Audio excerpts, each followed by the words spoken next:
এই যে পাতাটা, আরে বেশ ভালোই দাঁড়িয়েছে। মাটি তো নরম, পানি জমে আছে। আহ, বৃষ্টিটা ঠিক সময়েই পড়লো। এবার কচু উঠবেই গো।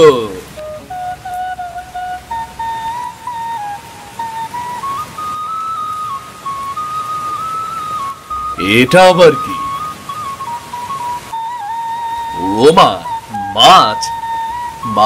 মাছ! মাছ! মাছই তো। আরে, এই সত্যি গো, পুঁটি মাছ! ও মা, গোটা দল ঘুরে বেড়াচ্ছে। একটা না, গোটা 20-25টা তো হবেই। জমির পানিতে পুঁটি মাছ, কচুর সাথে সাথে মাছও ফলেছে বুঝি। আহারে, তোরা যে এই জমিরই সন্তান। কচুর পাতা যেমন ফুলে ফুলে উঠেছে, তেমনি তোরা খেলছিস পানির তলায়। এ তো কচুর খেতে পুঁটির চাষ। 2 ফসল এক জমিতে। না, এ খবর গিন্নিকে এখনই জানাতে হবে। মিথিলা শুনলে কি যে খুশি হবে।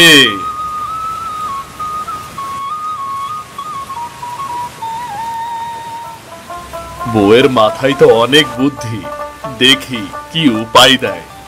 কচু আর পুটি জমবে জোর কেমন।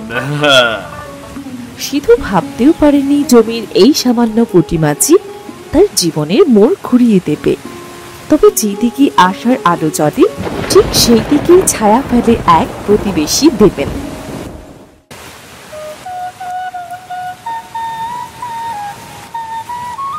গিন্নি, ও গিন্নি, গিন্নি, কানে শুনেছো? আমি না এমন এক জিনিস দেখলাম, যা জীবনে কখনো দেখিনি গো। কি হলোটা কি? এই সকাল সকাল হইচই করছো কেন? আমি এখানে আগুনের ধোঁয়ায় চোখ খুলতে পারছি না, আর তুমি কিনা নতুন জিনিস খুঁজে ফিরছো। আরে ধোঁয়া পড়ে, আগে শোনো। আমার কচুর জমিতে এখন শুধু কচু না, মাছও হয়েছে। একদম সত্যি বলছি গো। মাছ? জমিতে মাছ? কি বলছো কি সিধু? তোমার কি মাথা গুলিয়ে গেল নাকি? না গো, চোখে দেখেছি, নিজে চোখে। ছোট ছোট পুঁটি মাছ বৃষ্টির পানিতে জমির মধ্যে ঘুরে বেড়াচ্ছে, লাফাচ্ছে, যেন নিজেরা এসে বসত করছে আমার জমিতে। সত্যি বলছো তো? সত্যি গো, সত্যি বলছি, একদম নিজের চোখে দেখা। তাহলে তো একটা কাজ করা যায়। কি কাজ? শোনো, তুমি তো কচু চাষ করেছো ঠিকই, কিন্তু জমি তো জলমগ্ন, তাই না? হ্যাঁ, পা ডোবায় ডুবে যায়। তাহলে তুমি ওই জমির পানিতে বড় মাছ চাষ করো। পুঁটি মাছ তো এমনিতেই পড়েছে, এবার যদি একটু খাবার দাও, দেখবে বেড়ে উঠবে। মানে? মানে এক জমিতে 2 ফসল, কচু আর পুঁটি মাছ। কচু পাতাও বিক্রি হবে, আর মাছও বিক্রি হবে।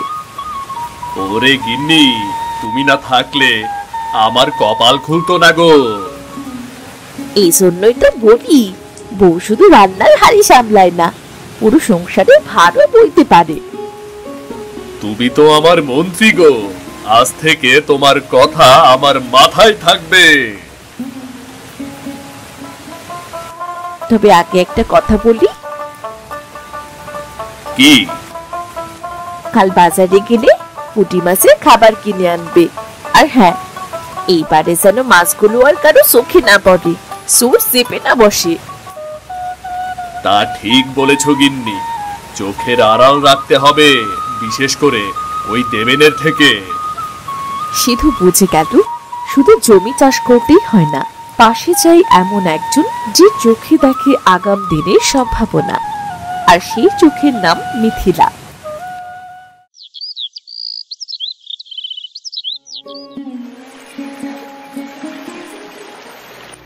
হ্যাঁ, একদম পুঁটি মাছ। এ তো দেখি ভরপুর মাছের খনি। আরে বেটা, সিধুর ভাগ্যে কিভাবে এত মাছ জোটে?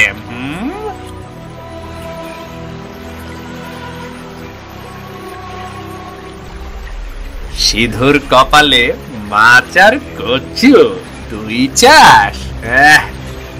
সে তো একেবারে রাজা বনে গেল রে। এ মাছ যদি একটু আমি তাতে কি আমার খুব অন্যায় হয়?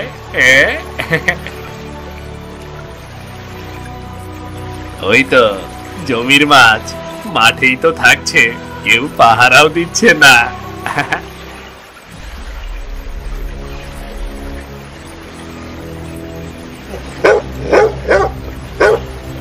চুপ বেটা, তোকে তো আর কেউ পাহারাদার রাখেনি।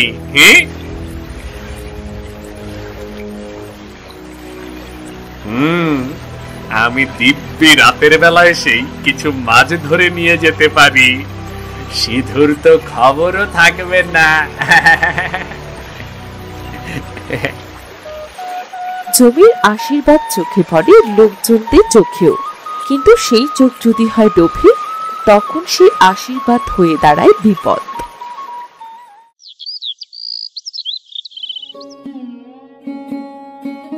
তুমি আবার কিসের জন্য চাল টানাটানি করছো?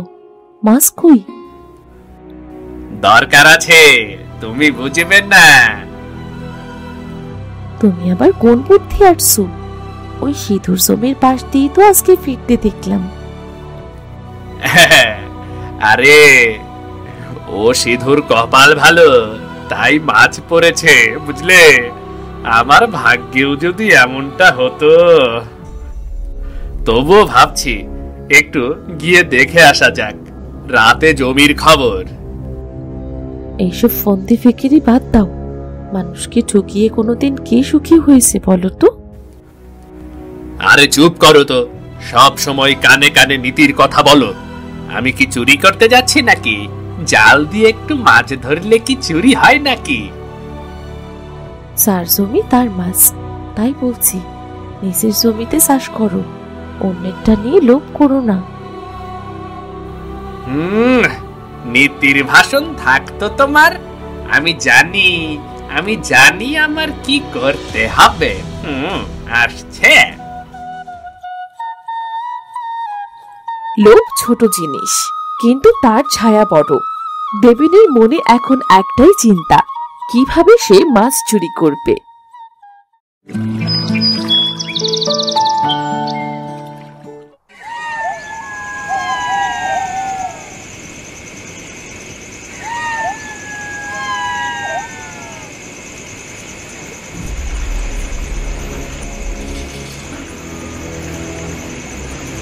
এইবারে সিধুর ভাগ্য আবার ঘরে চলে আসবে। মাছ তো একদম পানির ওপরে ঘুরছে।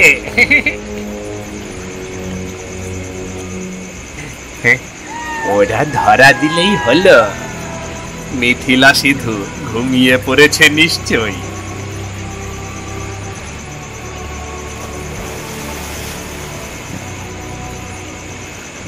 আরে বাপরে, এই এক ফ্যাচ ফ্যাচে জালেই তো 10টা উঠে এসেছে।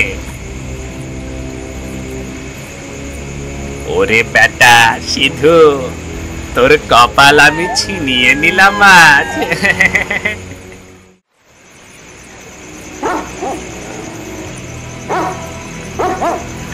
এই চুপ চুপ কুকুরের বাচ্চা, জ্বালাতন করিস না তো, চুপ চুপ চুপ চুপ।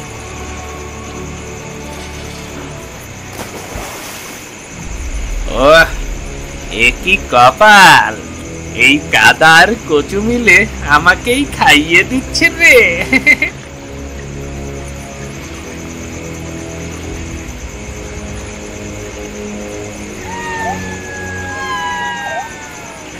এই মাছ তো বাজারে নিলেই বিক্রি হয়ে যাবে। লোক বলবে আমি পুকুরে ধরেছি, কে কি জানে।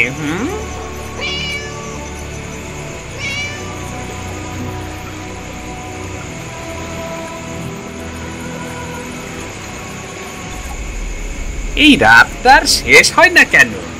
ছায়া দেখলেও এখন ভূতের ভয় হয়।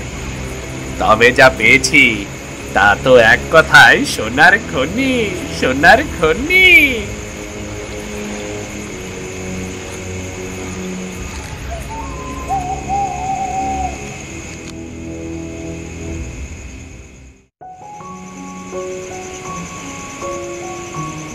এই রাত জেগে কোথা থেকে ফিরিস? জামাতে কাদা, মুখে ঘাম। আহ, কিচ্ছু না, জ্বর এসে গিয়েছিল মনে হয়। একটু জমির পাশটাই গিয়েছিলাম তো। তুমি জমিতে কি মাছ তুলছো না তো? না না না না, ওসব কিছুই না। মাথা গরম ছিল, তাই একটু হাঁটাহাঁটি করলাম। এই ব্যাগটা কি? এটা মানে কাল বাজার থেকে শাপলা এনেছিলাম না, ওই শুকিয়ে ফেলেছিলাম, ভিজে গেছে, এই ফেলে দিচ্ছি আর কি।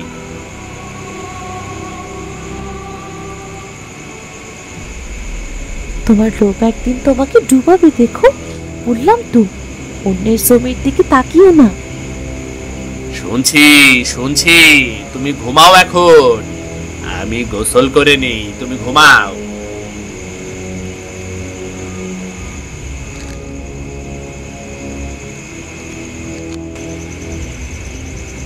চুরি করা মাছ পেটে গেলে কিন্তু পেট চুপচাপ থাকে না।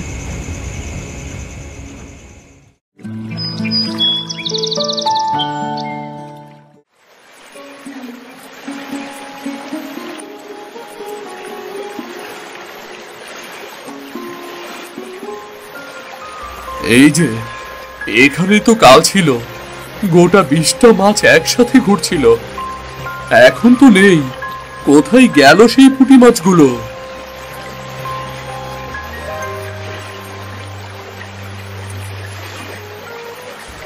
সব গেল, আমার স্বপ্নটাই চুরি হয়ে গেল রে।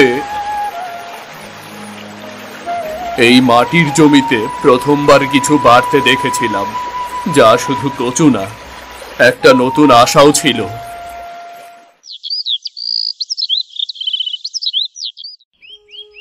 এই যে, আজ তো বেশ সকালেই চলে গিয়েছিলে। কেমন আছে তোমার পুঁটি বাহিনী? বাহিনী নেই গিন্নি, সব শেষ।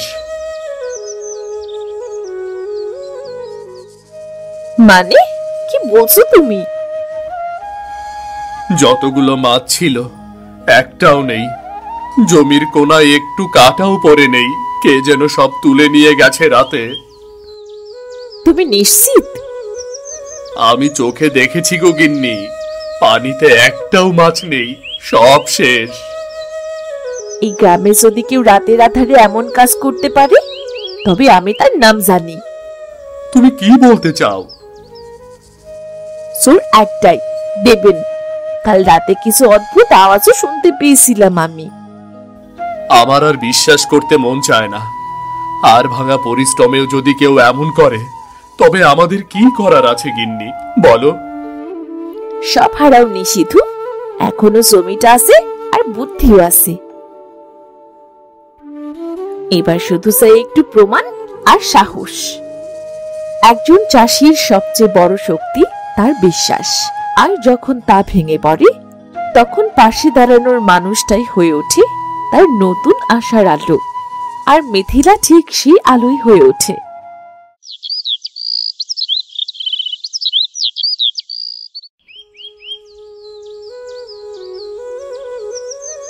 তুমি চুপচাপ বসে থাকলেই তো হবে না সিধু, কারা মাছ নিয়ে গেল সেটাও তো খুঁজতে হবে। কোনো কাজ হবে গিন্নি, কেউ ধরা পড়বে না। সবাই ধরা পড়ে যদি খোঁজ ঠিকঠাক মতো করা যায়।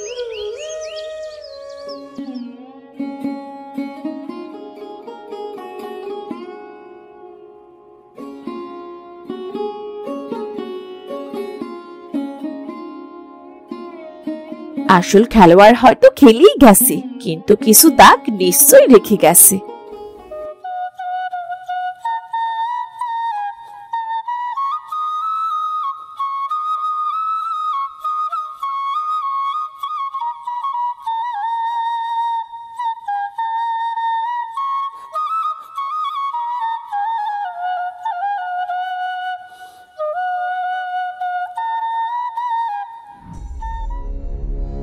দেখো, আমি বলেছিলাম না চিহ্ন থাকবেই।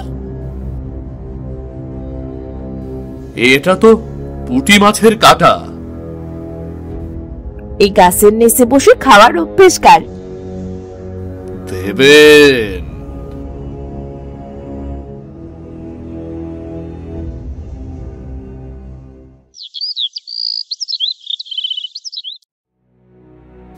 এই জমায়েত আহ্বান করা হয়েছে একটা গুরুতর অভিযোগের ভিত্তিতে। সিধু আর তার বউ মিথিলা অভিযোগ করেছে তাদের কচু ক্ষেত থেকে পুঁটি মাছ চুরি হয়েছে। এখন আমরা শুনতে চাই তারা কি বলতে চায়। আমি বলছি, আমাদের জমিতে কচুর সঙ্গে পুঁটি মাছ জন্মেছিল। সিধু নিজের চোখে মাছ ঘুরতে দেখেছে। আমি বুদ্ধি দিয়েছিলাম মাছ আর কচু একসাথে চাষ করতে, কিন্তু 3 দিন না যেতেই জমিতে মাছ নেই। আমরা খুঁজতে গেছি, দেখি জমির পাশে কাঁঠাল গাছের নিচেই পড়ে আছে মাছের কাঁটা। এই কাঁটা কিন্তু হালকা গরমে শুকায়নি, মানে সত্য খাবার। আর ওই গাছের নিচে কে নিয়মিত বসে? ওই দেবেনই বসে। এটা মিথ্যা, আমার নামে অপবাদ। আমি তো জানিও না ওর জমিতে কি হয় আর কি নেই। আমি কারো কিছুই নেইনি। তুমি চুরি করেছো দেবেন ভাই। আমার খেটে খাওয়া স্বপ্ন, আমার কপালের মাছ সব নিয়ে গিয়েছো তুমি। আয় চুপ, সবাই চুপ। এখানে কথা হবে প্রমাণ নিয়ে। কাঁঠাল গাছের নিচে মাছের কাঁটা পাওয়া গেছে, সেটাও তো প্রমাণ।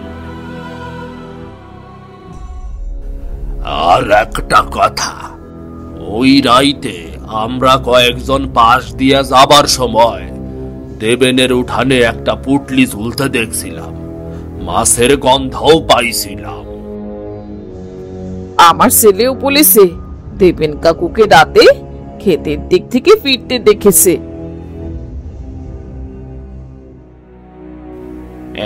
এসব গুজব, কেউ তো আর আমাকে চোখে দেখেনি।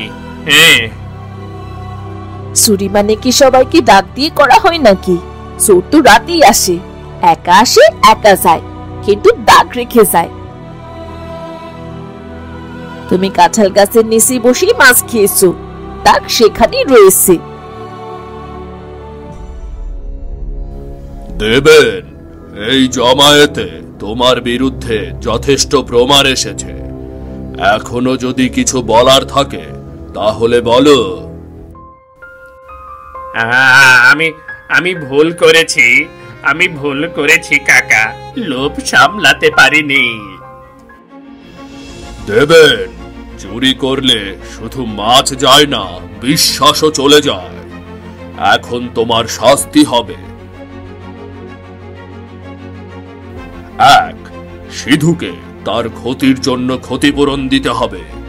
2, আগামী 3 মাস তুমি তার জমির ধারের কাছেও যাবে না। 3, এই জমায়েতে দাঁড়িয়ে তুমি মাপ চাইবে। আমি ভুল করেছি, আমি দুঃখিত সিধু ভাই। আর কখনো করব না, আর কখনো এমন করব না। গ্রামের পঞ্চায়েত কখনো আদালতের মতো নয়, তবে ন্যায়ের পথ দেখায়। আজ এক চোর ধরা পড়েছে, আর এক দম্পতি পেয়েছে সাহস আর সম্মান, যার ভিত্তি ছিল বিশ্বাস আর বুদ্ধি।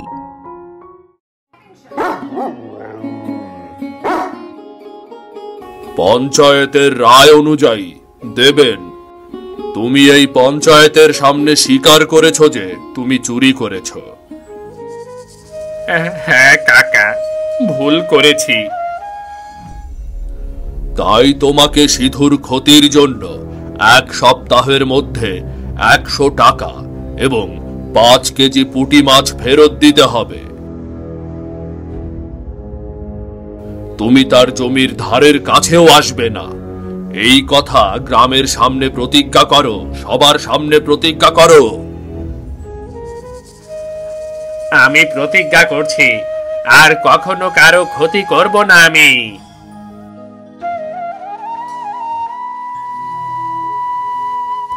এই মাছ আমার দরকার নেই দেবেন ভাই, আমার দরকার ছিল বিশ্বাসটা। চুরি করে পেট চলে ঠিকই, কিন্তু চোখে চোখ রেখে কথা বলা যায় না, বুঝলে? লোকসান অর্থের হতে পারে, কিন্তু সম্পর্কের ক্ষতি সবচেয়ে বড় ক্ষতি। তবে যেখানে সৎ সাহস আর সততা থাকে সেখানেই ন্যায় ফিরে আসে, ঠিক যেমনটা হলো সিধুর জীবনে।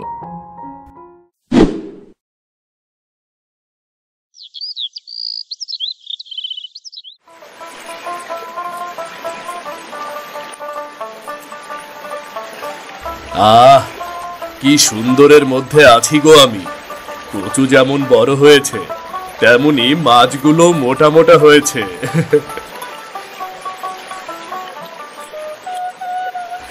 এই জমি এখন শুধু জমি না, আমার ভাগ্য ফেরানোর চাকা।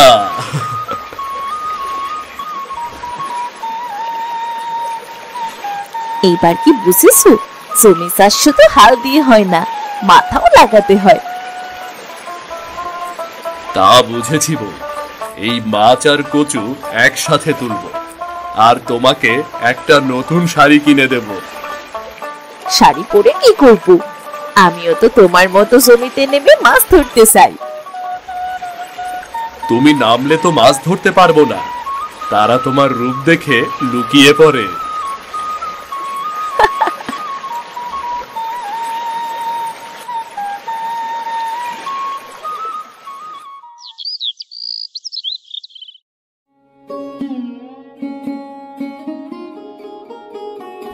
এক সময় ভাবতাম আমাদের মতো গরিব চাষার ভাগ্যে কিচ্ছুটি নেই। আজ দেখি পরিশ্রম আর বুদ্ধি থাকলে সোনার ফসলও পাওয়া যায়। আর সততা থাকলে সবকিছু ফিরে আসে। মানুষ চুরি করে পেট ভরাতে পারে, কিন্তু ইজ্জত ইজ্জত করতে পারে না, বুঝলে? এই গল্প কেবল মাছ আর কচুর নয়, এটা বিশ্বাস আর বুদ্ধির গল্প, যেখানে স্ত্রী হয় পথ প্রদর্শক আর পরিশ্রমী স্বামী হয় সেই পথের যাত্রী। চুরি করে কেউ এগোয় না, চাষ করে গড়ে ওঠে সত্যিকারের জীবন।